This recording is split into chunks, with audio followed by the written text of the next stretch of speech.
So मित्रांनो, मला असं वाटतं की जे आता स्ट्राईक चालू आहे ती ॲक्च्युली खरं केलं पाहिजे. थोडंसं रेट वाढले पाहिजे. स्ट्राईक करायची पण गरज नाही लागली पाहिजे. कंपनी प्रत्येक धंदा घेऊन बसले, जसे ओला उबर पार्टनर जसे धंदा घेऊन बसले तसे कंपनी पण धंदा घेऊन बसले.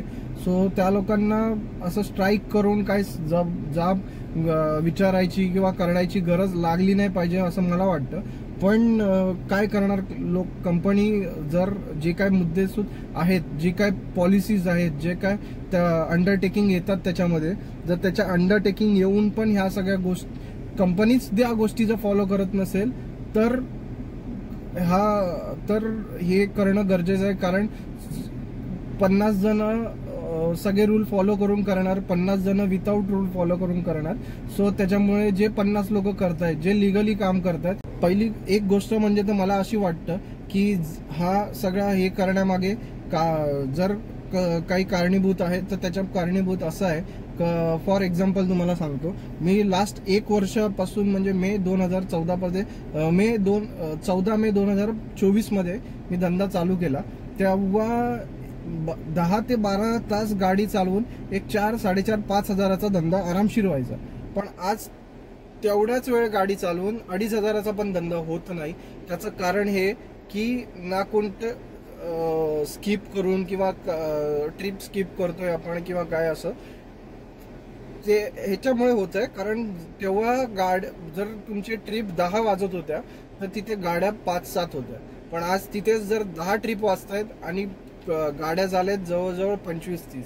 बरं, आता ह्या 25-30 गाड्या कोणाच्या झाल्यात? चालक मालकांच्या पण झाल्यात आणि कंपन्यांच्या, फ्लीट्स कंपनीच्या पण ह्या गाड्या वाढल्यात. सो मला हे म्हणायचं, जे काय फ्लीट्स कंपन्यांच्या गाड्या वाढल्यात त्यांनी जे ड्रायव्हर्स लोकांना चालवायला दिलेत, मित्रांनो कसेही गाडी चालवतात ते, ना त्यांना गाडी चालवायचा सेन्स आहे, ना गाडी ठेवायचा सेन्स आहे, ना कसला सेन्स आहे. सो मला त्या लोकांना हेच सांगणं आहे, गव्हर्नमेंटला किंवा जे कोणी हे करतंय पुढाकारांनी, जे हे स्ट्राईक नेत आहे त्या लोकांना मला हेच सांगायचं आहे की याच्यावरती काय निर्बंध आणता येईल का? की ह्या लोकांचा खूप त्रास आहे गाडी मुंबईमध्ये गाडी चालवायचा. ना यांना गाडी चालवायचा सेन्स आहे ना काही. आणि दुसरी गोष्ट म्हणजे ह्या लोकांकडे लिगलाइज डॉक्युमेंट्स पण नाही आहेत जेणेकरून हे गाडी चालवतील. फॉर एक्झाम्पल, ना यांच्याकडे बॅच आहे, ना यांच्याकडे TR लायसन आहे. या लोकांना बाईकच्या, कारच्या म्हणजे प्रायव्हेट लायसनवरती पण हे लोक गाड्या चालू करून देतात. उबरची स्वतःची पण खूप सारे इन्व्हेस्टमेंट्स असते, त्या गोष्टी मध्ये मला पडायचं नाही. कारण किती खरं किती खोटं ती गोष्ट जर मलाच माहित नाही तर मी लोकांना पर्यंत ती गोष्ट सांगणार नाही. पण ह्या सगळ्या गोष्टी कुठेतरी थांबल्या पाहिजेत असं मला वाटतं. आणि सगळ्यात पहिलं तर ह्या गाड्या हटवल्या पाहिजेत ज्यांचे बॅच नाही आहेत, कोणी असू दे, कंपन्यांच्या असू दे या चालक मालकांच्या असू दे, बॅच नाही आहेत आणि त्यांचं TR लायसन नाही आहे, त्यांचं प्रायव्हेट लायसनवर चाललेत, ह्या गाड्या पहिलं तर ओला उबरमध्ये हटवा. कारण ह्या लोकांनी प्रत्येकाचं पोटपाणी आहे, प्रत्येक पोटपाण्यासाठी आलंय. पण त्यांनी प्रत्येकाने लिगलायझेशनमध्ये जाऊन केलं पाहिजे. आहे पैसा, भेटतोय पैसा म्हणून कसंही काम केलं तर नाही चालत. आणि सगळ्यात महत्त्वाचं, जे काय फ्लीट्स कंपनीच्या पॉलिसीज आहेत त्यांना प्रत्येक धंद्यावाला प्रत्येकच्या हिशोबाने पडतं. कंपनीच्या गाड्या या कंपन्यांच्या, जे फ्लीट्स कंपनीच्या पॉलिसीच्या हिशोबाने धंदा करते. ओला उबर हे ओला उबरच्या पॉलिसीच्या हिशोबाने धंदा करतो. चालक मालक जे आहेत ते त्यांच्या पॉलिसीच्या हिशोबाने धंदा करतात. पण प्रत्येकाचं धंदा करायची पद्धत वेगळी आहे, प्रत्येकाची सिस्टम वेगळी आहे धंदा करायची.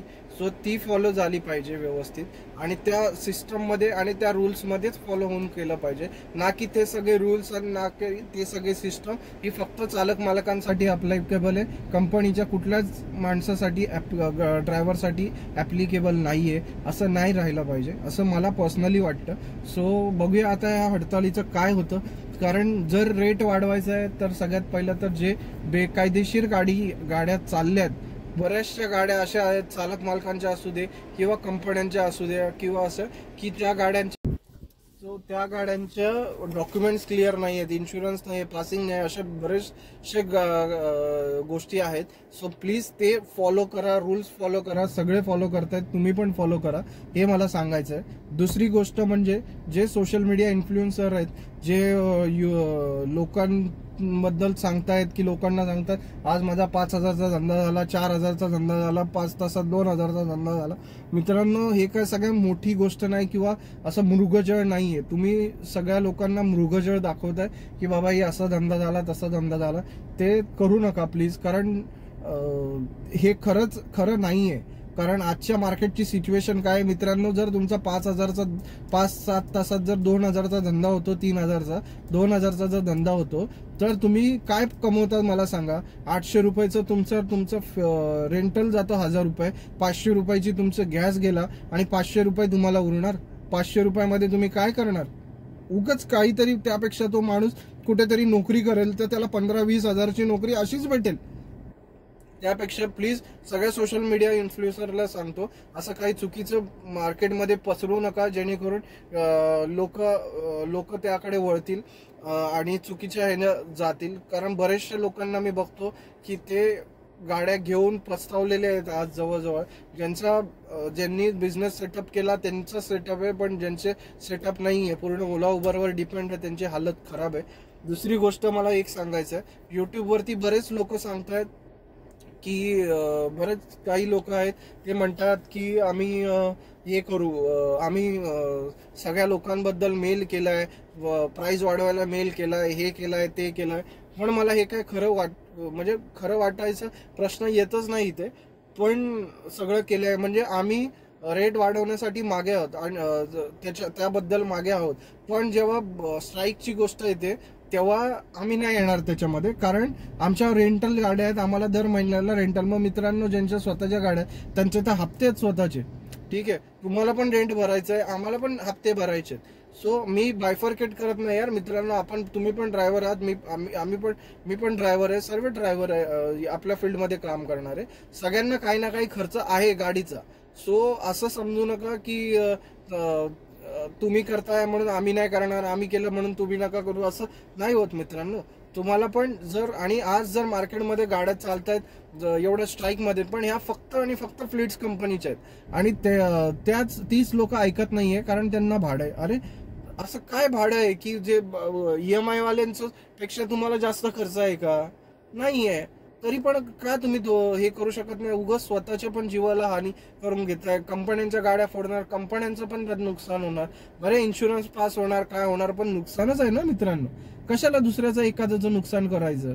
आणि एक सोशल मीडिया इन्फ्लुएन्सरला तर मी असं बोलताना ऐकलंय त्यांच्या व्हिडिओमध्ये की बाबा माझी गाडी, मी रेंटल गाडी चालवतो कंपनीची, सो मला गाडी उभं राहायला परवडणार नाही, म्हणून मी त्याच्यात इन्व्हॉल्व्ह होणार नाही. तुम्हाला तुमचे हप्ते वगैरे आहेत, तुम्ही हे करा, तुम्ही ते स्ट्राईक चालू ठेवा, भाव वाढेल तर आम्हाला पण बरं वाटेल तुम्हाला.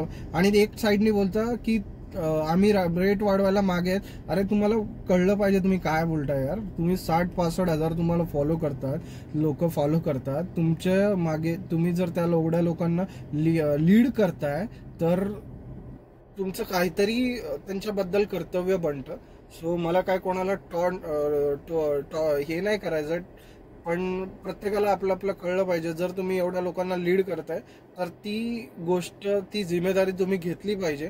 आज जर एक माणूस एवढ्या सगळ्यांना घेऊन जर मुंबईला येतोय आणि सगळं हे लीड करतोय, अख्खी मुंबई हे करायचा प्रयत्न करतोय, तर यार प्रत्येकाने त्यात सहभागी घेतला पाहिजे असं मला वाटतंय. आणि मुंबईत फक्त आणि फक्त आज फ्लीट्स कंपनीच्याच गाड्या चालू आहेत. बाकी जे चालू आहेत त्यांचे कोणाचे प्रायव्हेट आहेत काय आहेत त्यांना प्रत्येकाला आपल्या आपल्या बिझनेसची फिकर असते, आपली फिकर असते. त्यांनी चालतायत, जिथे जिथे चालतायत तिथे तिथे ठीक आहे, जिथे जिथे नाही चालत आहेत तिथे गाड्या फोडल्या जात आहेत किंवा काही होत आहे. सो प्लीज काळजी घ्या यार या सगळ्यातनं. स्ट्राईकमध्ये आहे तर जरा घरी बसा, 2 दिवस आराम झाला तर काय होत नाही. असं 10 दिवस आराम होतो. सो 2 दिवस त्याच्यात आराम झाला तर अजून काही होत नाही. हप्ते सगळ्यांनाच आहेत, सगळ्यांचेच हे करायचे. सो मला हेच म्हणायचं होतं. आणि प्लीज स्ट्राईकमध्ये सहभाग व्हायचा नाही व्हायचा ही तुमची गोष्ट आहे, पण मला असं पर्सनली वाटतं की नका निघू. कारण उगाच काय झालं तर कस्टमरचं पण रिस्क असते आणि तुमची पण रिस्क आहे.